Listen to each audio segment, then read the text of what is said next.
Israel, Hamas మధ్య రోజురోజుకి ఉద్రిక్తతలు పెరుగుతున్నాయి. యుద్ధం రోజురోజుకి పెరుగుతుందే తప్ప తగ్గడం లేదు. ఇద్దరి మధ్య ఒప్పంద విరమణ అయితే జరగడం లేదు.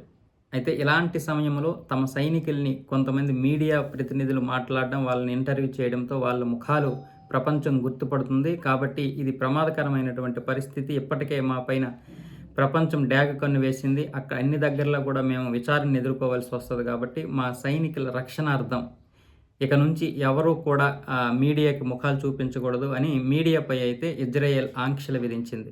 దీంతో ఇప్పుడున్నటువంటి పరిస్థితుల్లో టెల్ అవీవ్ అయితే ఈ కీలక నిర్ణయం తీసుకుంది. కేవలం మా సైనికుల ప్రయోజనాల కోసం, వారికి ప్రాణహాని ఉండకూడదని, అలాగే వారికి ఎటువంటి ఇబ్బంది ఉండకూడదని ఈ నిర్ణయం తీసుకోవడం జరిగింది. మొన్న ఒక సైనికుడు బ్రెజిల్ వెళ్ళి పర్యటించినప్పుడు కొంతమంది పాలస్తీనీలు గుర్తుపట్టి అక్కడ పోలీసులకు ఇన్ఫార్మ్ చేశారంట. పోలీసులు వెంటనే కోర్టులోకి హాజరుపరచాలని ఆ సదరు సైనికుడిని ఆజ్ఞాపించారు. దీంతో ఆ విషయం ఆ సైనికుడికి తెలిసి వెంటనే అక్కడ దేశాన్ని వీడి బ్రెజిల్ నుండి ఇజ్రాయెల్ వచ్చేసాడు. ఆ విషయమే అధికారులకు చెబితే వెంటనే టెల్ అవీవ్ అయితే ఈ నిర్ణయం తీసుకోవడం జరిగింది. మీడియాపై ఆంక్షలు అయితే విధించింది. కేవలం మా సైనికుల్ని భద్రత దృష్టి మాత్రమే మేము ఈ ఆంక్షలు విధించామని నెతన్యాహు ప్రభుత్వం అయితే చెప్పడం జరిగింది.